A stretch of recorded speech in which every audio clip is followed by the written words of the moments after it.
We're getting raid ready as quickly as possible on my pure Ironman. Right now the goal is to get the Warped Sceptre. We're gonna need 56 Slayer for that. Last video we trained Slayer up through...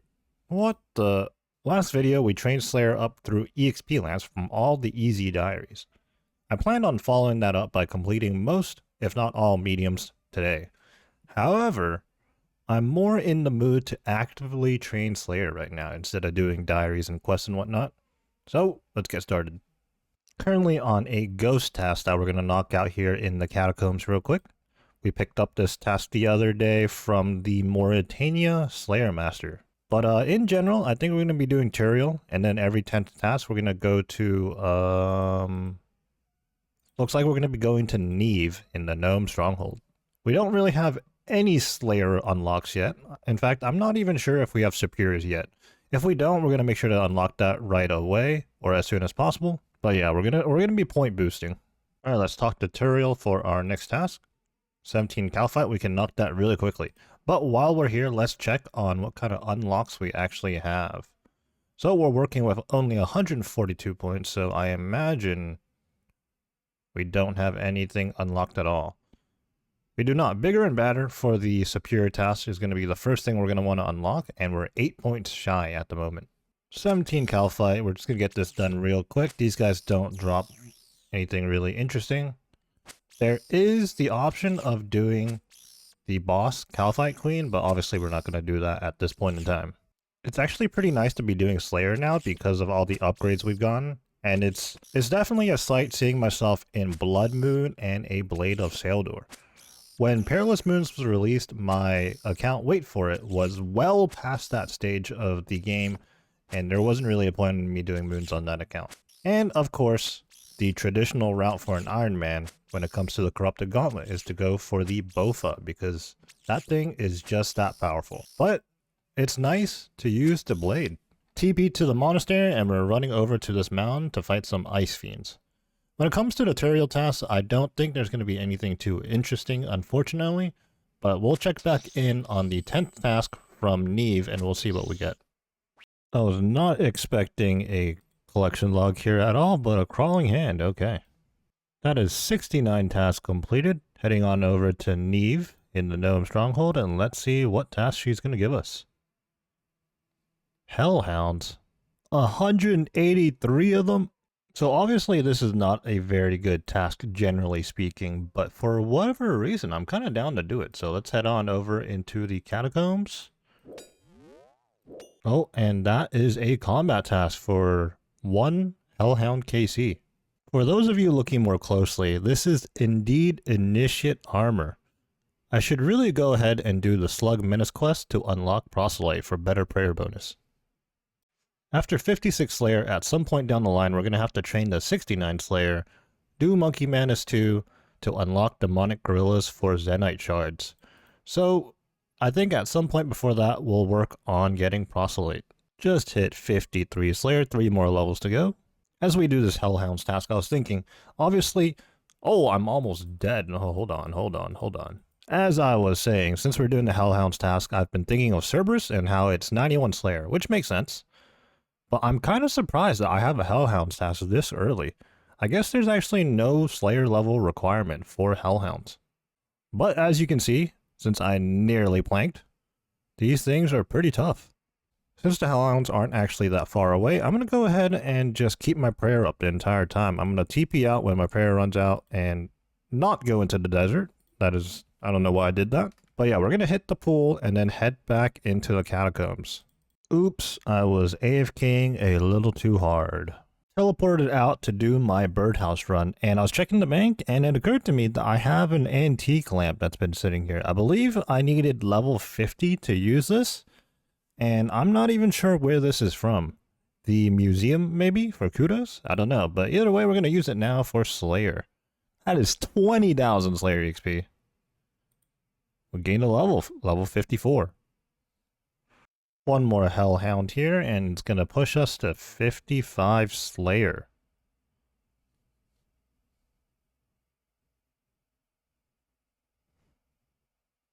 There it is. And just one more level to go until we hit 56 for the Warped Sceptre. Just finished the Hellhounds task. We got another 7.7k Slayer EXP to go. We're going to pick up some more tasks from Turiel. And our task is going to be 27 Banshees. We can knock that out really quickly. But before we go, we now have enough points to unlock Bigger and Badder with 52 points to spare. I honestly can't believe this is a Slayer task. Another 9 Turiel tasks complete. Let's see what Neve is going to give us. Iron Dragons. In the past, Iron Dragons were a automatic cancel or block. But we're in the early stages of the game right now. We don't have that many points. I'm trying to stack up the Slayer task streak to build up points. So I don't really want to skip this over right now. And on top of that, maybe an Iron Dragon task isn't so bad these days with the elemental weakness and the new items we have available. We're going to give it a shot at least. Let's test it out. We've busted out the Blue Moon gear along with the Twin Flame Staff and an anti-dragon shield. Topped off with our anti-fire potions, and we should take no damage from these Iron Dragons. As long as we keep our distance. The question is, how much damage are we going to do?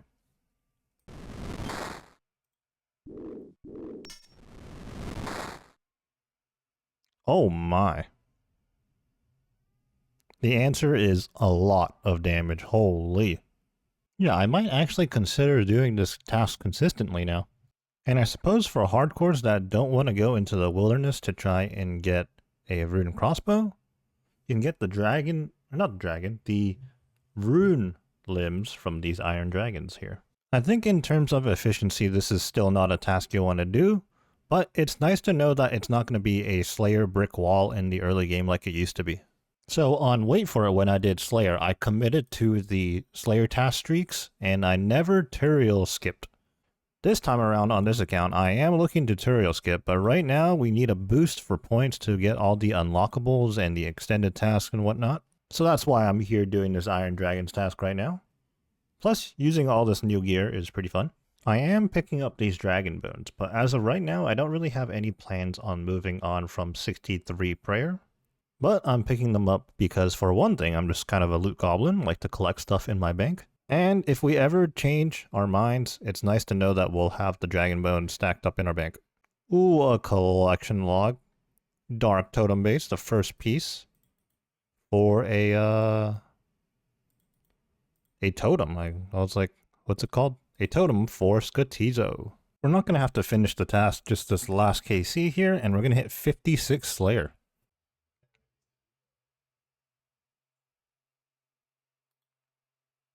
One more hit. Of course, we splash when I say that. That should be it. We're running low on Prey 2. There it is. 56 prayer. Let's pick up the dragon bones and TP out of here. So as far as Slayer goes, this is our stopping point at 56 Slayer. We have now unlocked the ability to do warped creatures. Well, after we complete the quest, the Path of Glouphrie. Before we get started on the quest, I'm here at Tears of Guthix because it's another week and we can still do the minigame. Still sitting at 44 rune crafting.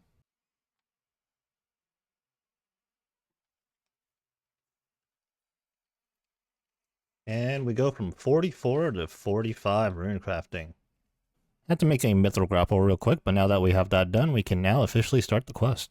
Just like the first quest in this quest line, we gotta do some puzzle solving with this machine and these shapes.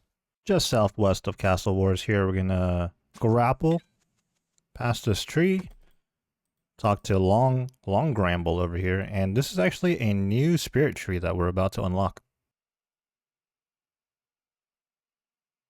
Alright, spirit tree unlocked, and just west of the spirit tree is the sewer entrance, and this is where we're gonna find the warped creatures that will drop us the Warped Sceptre.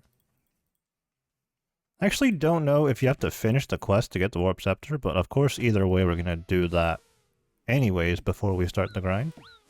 When you run through these mobs, make sure you protect range and have either earmuffs or a Slayer mask on. If I'm not mistaken, these guys are actually weak to crush, so we're gonna have to see which weapon we're gonna use. But for the quest, I just brought my Blade of Saildor with me. We ran through the sewers, and here we are. We have to fight these 3 warped terror birds. I think these are higher level than the ones outside. I guess we're just gonna have to flinch them because I didn't really come too prepared for this. 1 down, 2 to go. And that's 2 down. And the last one is down. And that is the Path of Glouphrie completed. I completely forgot about these 4 EXP lamps. But that's a whopping 30,000 strength EXP, 20,000 Slayer, 5,000 thieving, 5,000 magic. Oh, and our total quest points is 222. Let's go ahead and use the lamps. 20,000 Slayer. That's going to give us 57 Slayer. Magic, I don't think that's going to make a difference. Oh, that was thieving, which puts us at 73. And then this is the magic lamp. There we go. So the warped creatures are a Slayer task. However, you do have to spend points to unlock them. For one thing, I don't have points right now to spare. And 2, I'm going to go ahead and do them off task anyways. I'm not going to hunt the task even if I had it unlocked. Now we just have to figure out our setup. And we'll be ready to farm the Warped Sceptre. 2 game accounts, 2 times the farming.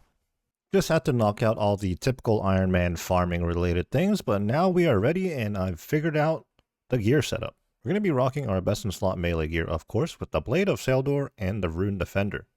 However, in my inventory, I also have my Initiate armor and the dualies, let's just call it that. The dualies are actually going to be my best in slot while I have the full Blood Moon set on. However, I'm going to utilize the Initiate armor and protect melee so that I can extend my trips. While we have the Initiate armor on, the dualies power is going to drop off a lot, so that's why I have the blade with me. I just showed up and I'm constantly hitting zeros, and that's because I forgot one very important thing. In order to fight these guys, you need the crystal chime that you got from the Path of Glouphrie quest in your inventory at all times. Anyways, now that we're here, let's talk about the drop rate. The drop rate for the Warped Sceptre is a 1 in 320. As far as other drops go, they do drop a little bit of food every now and then. They drop some Addy and Rune armor, which is why I brought runes for High Alch. Other than that, there's nothing too interesting that drops from these mobs. This is an early mid-game mob after all.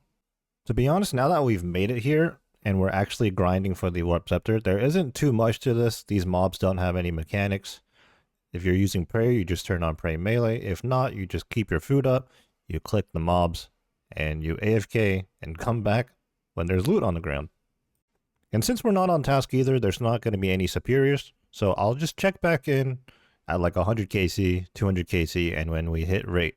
Let's see if we can get it before rate. So far for most of this grind, this was kind of a secondary screen for me. I was focused on doing hard mode top on, wait for it. But we're done with that session now, so I can focus a bit more on this. We are up to 236 KC. Again, the drop rate is 320, so we're not quite there yet. Not only interesting, but we got a Longbone drop before a Warped Sceptre. Big strength level there, level 93. We are currently over 300 KC now at 308. Still no Warped Sceptre. Getting close to rate though. We are now 2 KC over rate. I believe this calls for some complaining. Not really, but surely we'll get one soon. We are up to 400 KC now, and we're still here, so you know what that means. We are currently over 500 KC, so no luck yet, unfortunately. Honestly, I was not expecting for it to take this long to get a Warped Sceptre. We're closer to 600 KC now than 500. And I'm not gonna lie, in the back of my mind, I know that I have some dupe Sanguinesti staffs available. Alright, we're gonna utilize the trust fund in this. I'm at KC 574 right now. If I make it to 600 and I don't get a Warped Sceptre, I'm just gonna go ahead and give myself the Sanguinesti staff. Well, so much for the Sang staff. We're gonna rock the Warped Sceptre, KC 589. All we had to do was complain. Kind of funny that I started verbally complaining about the grind and then the game finally gave me the drop. I'm not gonna lie, I was getting pretty excited to just hand myself a Sanguinesti staff, but I guess for now, we rock the Warped Sceptre since we got it ourselves.